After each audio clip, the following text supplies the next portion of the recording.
Alors, on a eu une petite panne technique, la famille. On était en train d'écouter Monsieur Amiro qui nous parlait de son pote qui avait le projet d'acheter une nouvelle caisse à la fin de l'année, je pense. À mon anniversaire, vers le mois de mai. Et qu'est-ce qui s'est passé? On croyait qu'on était devenus déjà riches. Oh, vous étiez riche. Mais malheureusement, vous étiez riche. Bon, ça c'est sur les papiers. Ouais. Mais est-ce qu'il y avait le cash dans le compte? Non, vous avez été riche. Tu es ancien. Là où tu es assis là tout de suite, tu es ancien multimillionnaire. Ah, tu es ancien multimillionnaire. Tu es ancien multimillionnaire. Donc, je continue de raconter l'histoire. Et donc là, on a voulu se taire. Heureusement qu'on était humble. On n'a pas trop parlé de ça sur les réseaux. Heureusement que papa a parlé. Ouais, heureusement que papa a parlé.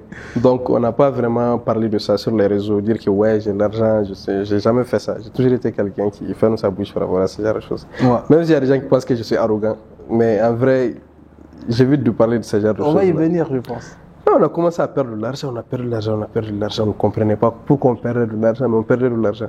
Donc c'était simplement dû au fait qu'on était des ignorants, dans le sens où on pensait connaître quelque chose, alors qu'on ne connaissait rien. On était juste, Dieu a juste fait qu'on était du bon côté du marché, et donc quand le marché montait, tout le monde se Vous avez pensé que vous compreniez le marché alors que c'était un accident? C'était juste un accident. Ouais. Et donc la même façon dont on a gagné de l'argent, on a perdu de l'argent de cette même façon.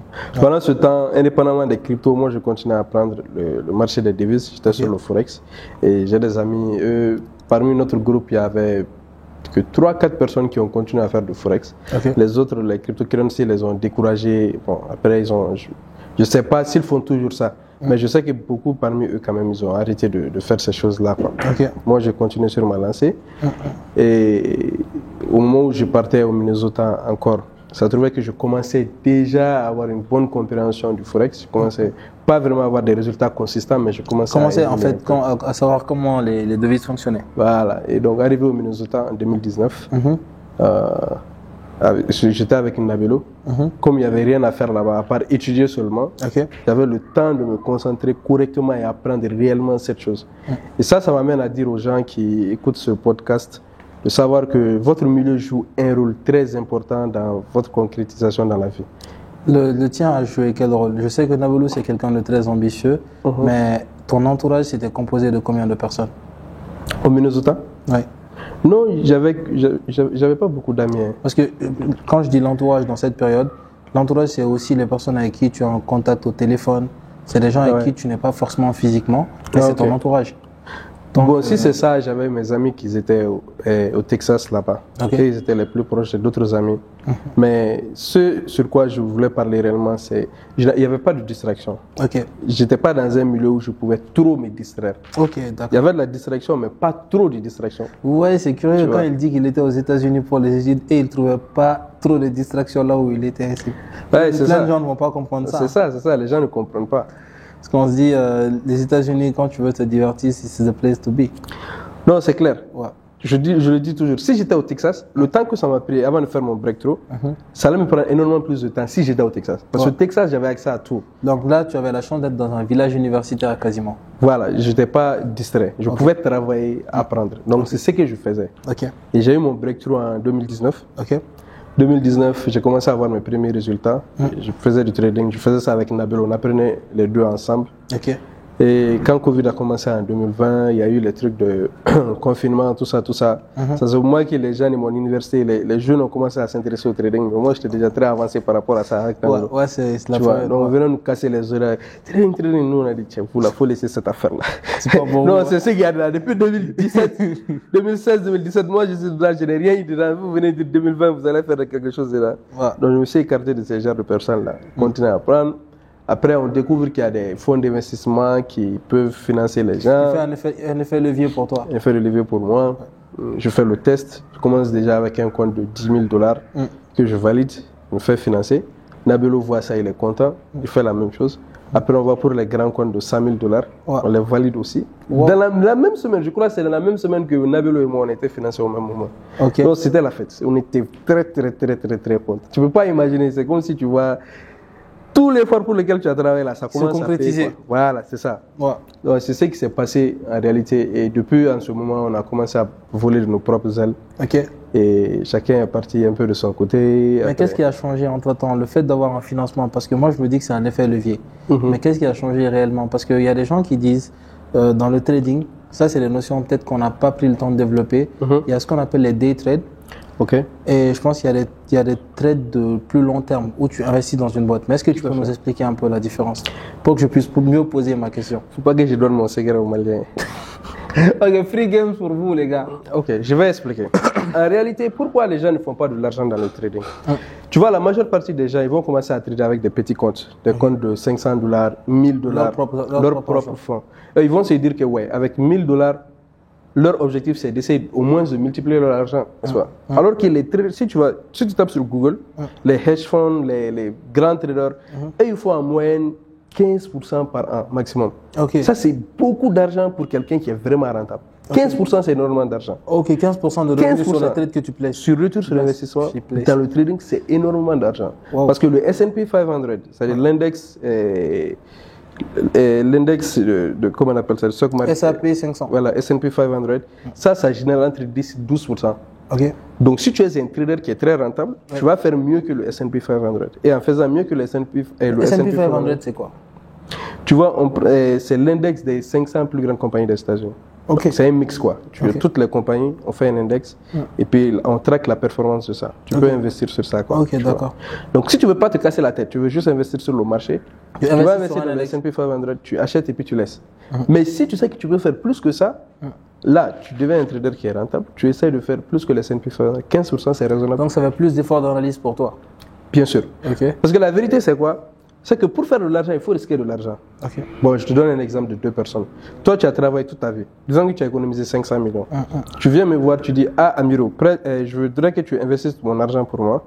Moi, je te dis, ok, j'ai 2 propositions pour toi. Première proposition, sur tes 500 millions, et je peux te faire gagner peut-être 50% de ton argent avant la fin de l'année, si les choses marchent bien. Toi, tu réfléchis, tu te dis, oh, 250 millions, c'est beaucoup d'argent. Ouais. Mais je te dis aussi, si on doit perdre de l'argent, tu vas perdre, par exemple, la moitié de ton argent, les 250 millions. Tu vas réfléchir 2 fois. Tu vas dire, ok, je voudrais faire de l'argent, mais si je dois perdre 250 millions, l'argent que j'ai économisé pour aller à la retraite, je ne peux pas perdre la moitié de ça en une année. Ce n'est pas logique. Personne ne va se lancer dans ça. Et il y a un autre système où tu perds beaucoup moins, mais tu gagnes beaucoup moins aussi. Ou bien je te propose, je te fais 15% l'année, mais si tu dois perdre l'argent, tu ne vas pas perdre plus de 3-4% de ton argent. Ouais. Bon, si je te propose ça, tu vois que 15%, c'est plus intéressant pour toi que... Ça va dépendre de l'âge que j'ai, ça va dépendre, de l'âge où je suis dans la vie. Mais en vérité, pour moi, l'investissement, c'est pour les gens qui sont déjà riches. Quand tu es riche, tu peux te permettre. Oui. Mais quand tu es pauvre, ce n'est pas le moyen de devenir riche. Tu ne vas pas confier ton argent à quelqu'un d'autre pour te rendre riche. Non. Tu dois développer une compétence qui te permet de devenir riche par toi-même. Donc, en fait, tu dois investir dans tes compétences quand tu investir dans tes compétences quand tu n'as pas de moyens. Moi, c'est la formule qui marche. D'accord. Les riches, ce sont les riches. Si moi j'ai 500 millions, j'investis pour faire 15%, ça peut payer les études de mes enfants à l'université. C'est vrai. N'est-ce pas? C'est vrai. Mais si je n'ai que $1000, c'est pas signifiant. Je peux utiliser ce $1000 moi-même et investir dans quelque chose à côté qui peut me rapporter qui va rapporter beaucoup plus en fait. Voilà.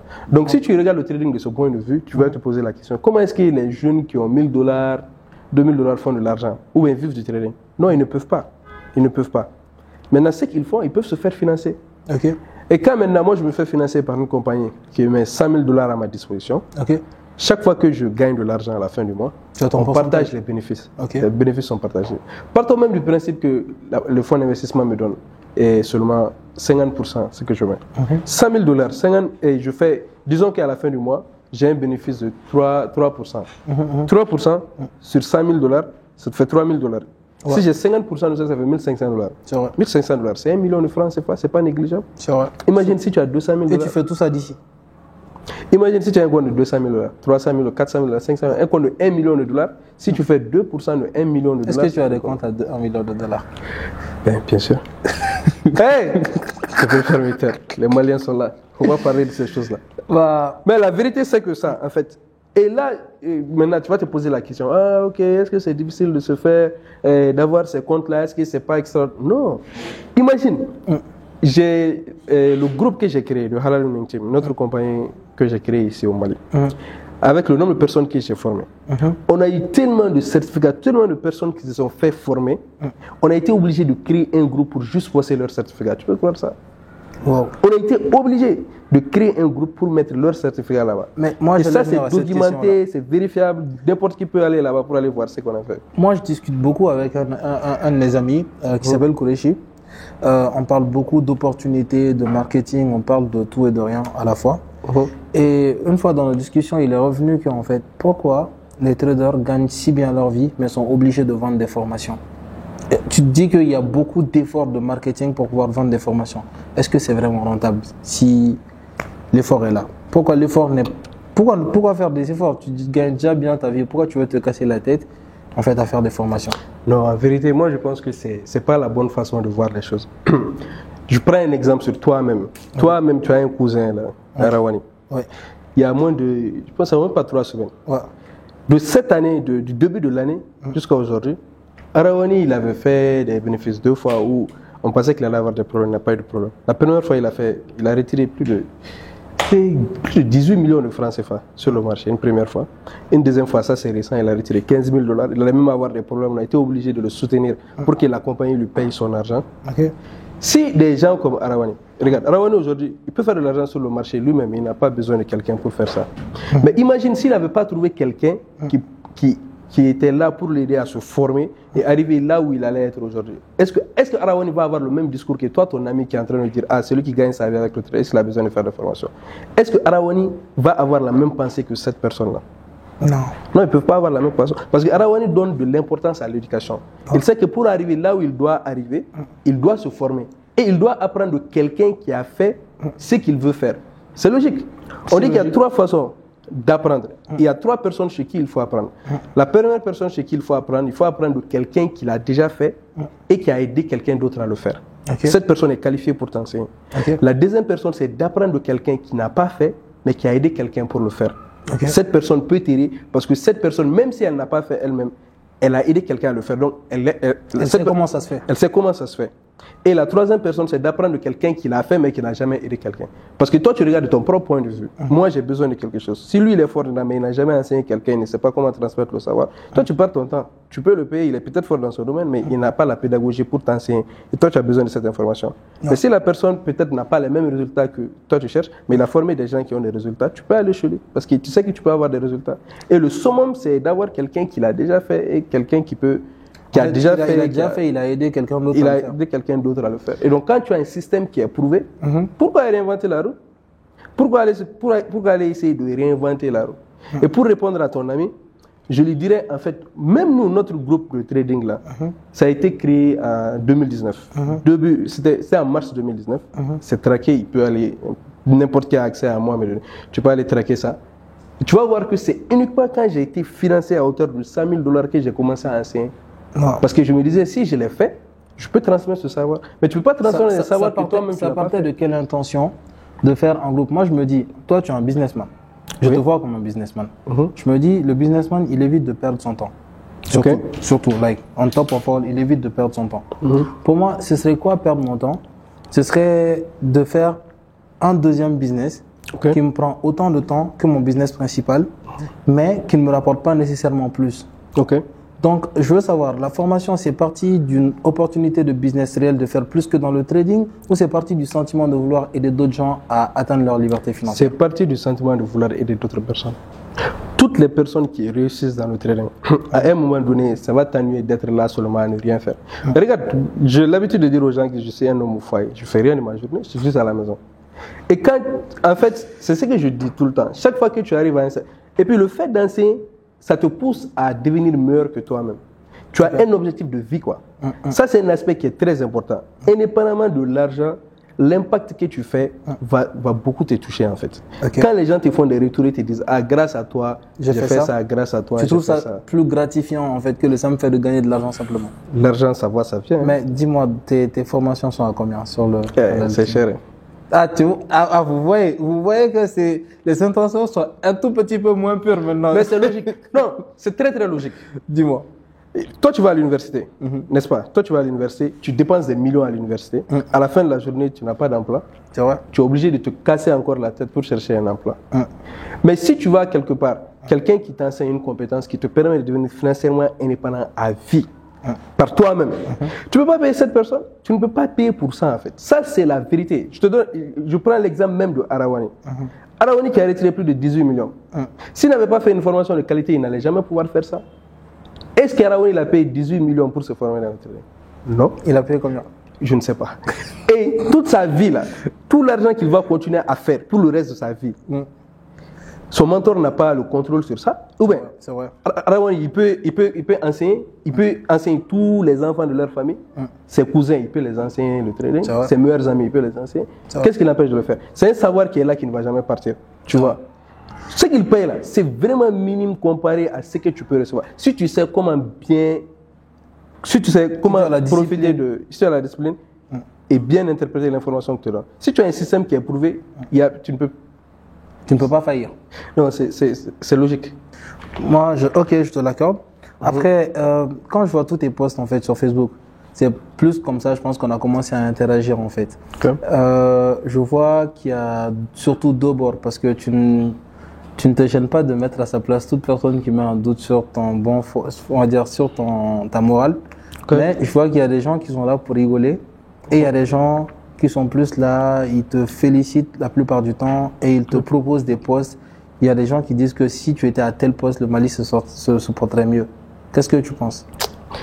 Tiens, voilà, je vais te dire la vérité. Déjà, la politique, ça ne m'a jamais intéressé. Okay. En fait, je ne suis pas attiré par ça. En fait. Les gens le disent, c'est vrai, mais ce n'est pas quelque chose qui m'intéresse. Là où je suis actuellement dans ma vie, ce n'est pas quelque chose qui m'intéresse. Je ne suis pas intéressé à travailler pour quelqu'un d'abord. Je suis là, je suis dans mon coin, je fais mon travail, je reste sur cette lancée-là.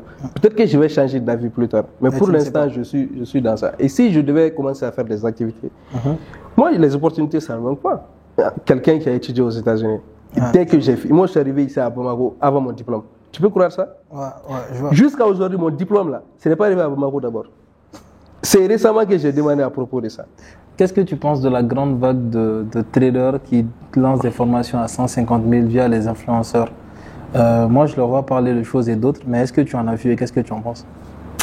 Je préfère ne pas commenter là-dessus. Non, moi, on veut que tu commentes. Si tu ne commentes pas, ce sera de la rétention d'informations.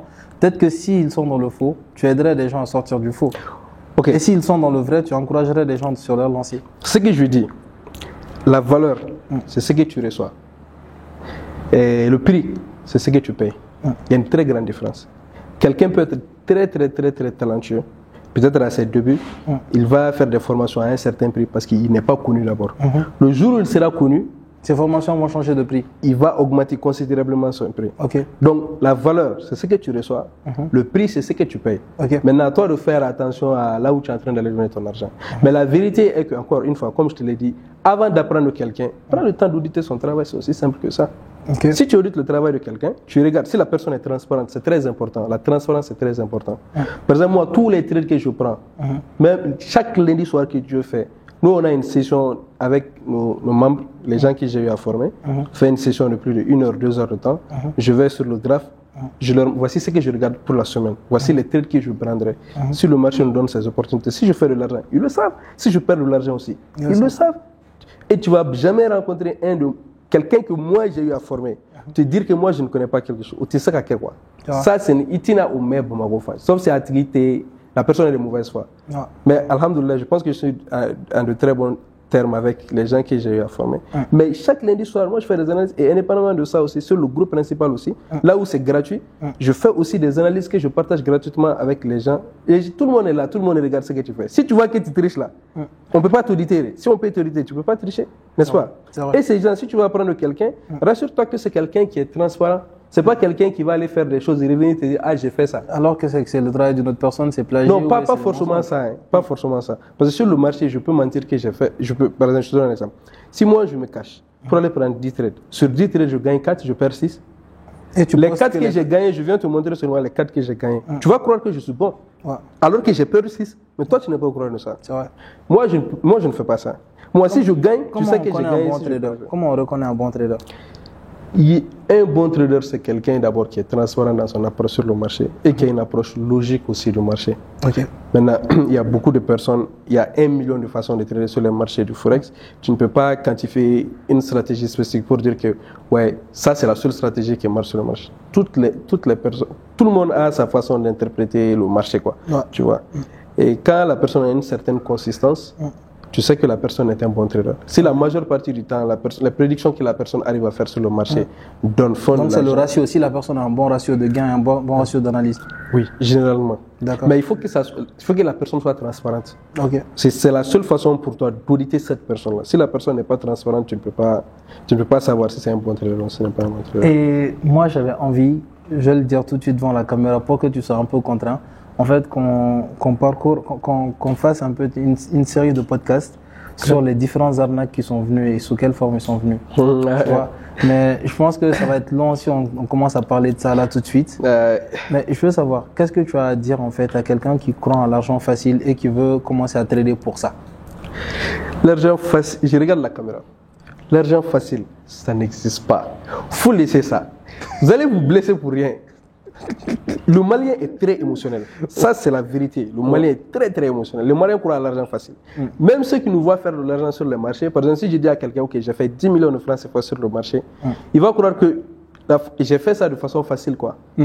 Alors que ce n'est pas vrai.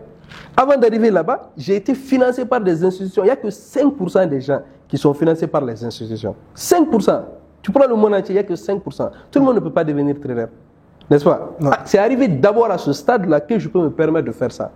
Mais avant, je gagnais les... Si tu vois, c'est ce que j'ai dit. Moi, là, toute ma carrière est documentée de A à Z. Si tu vas voir, au moment où moi, j'ai gagné les $5, $10... Tu postais.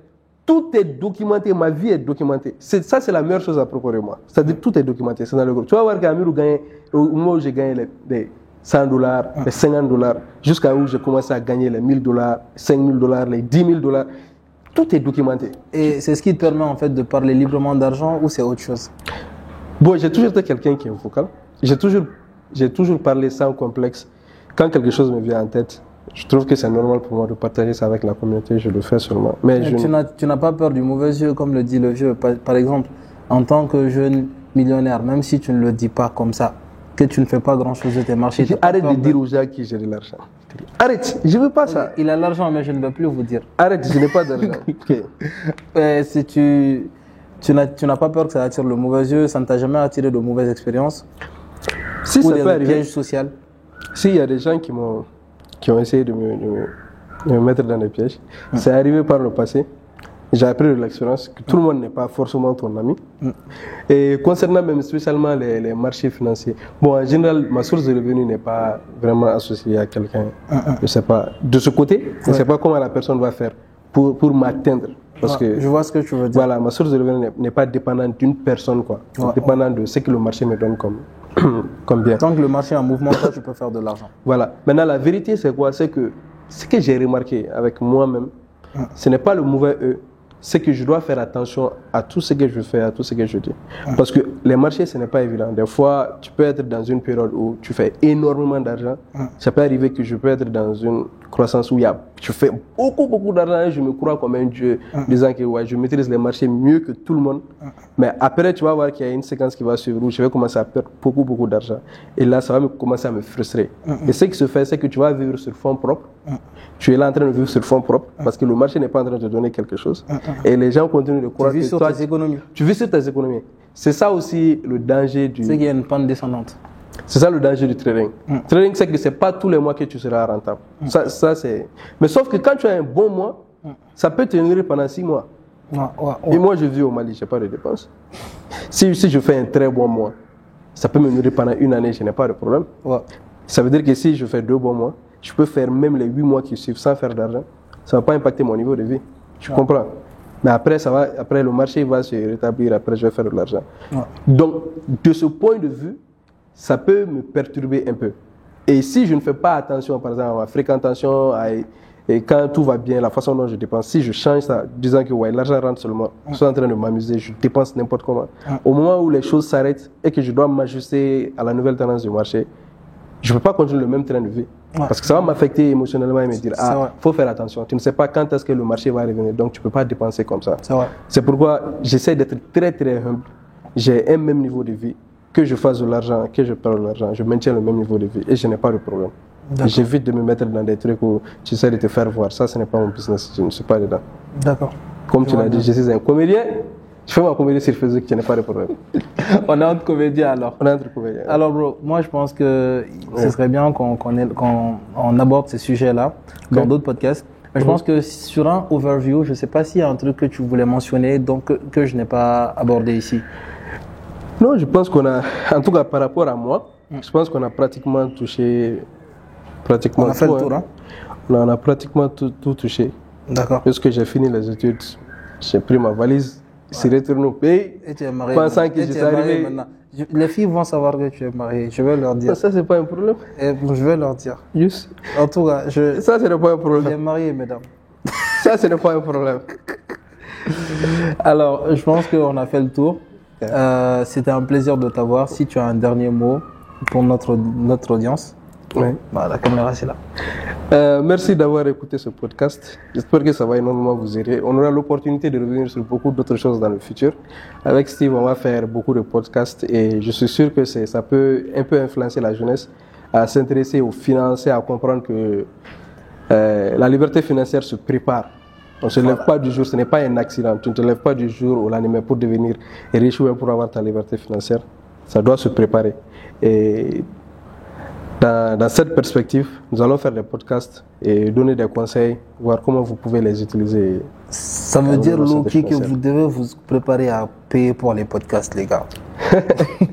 Alors, merci de nous suivre et merci de liker, de commenter votre point de vue. Si vous avez une quelconque question, comme on vous l'a dit, on va dire élaborer d'autres thématiques. Donc, si vous posez les bonnes questions, peut-être que vous aurez vos réponses dans les vidéos qui vont venir. Alors, entre-temps, prenez soin de vous, mangez, bougez. Et Moussa, je leur dis pour la salle où on attend les autres podcasts. On va attendre les autres podcasts. Alors, suivez pour savoir ce dont je parle. Allez.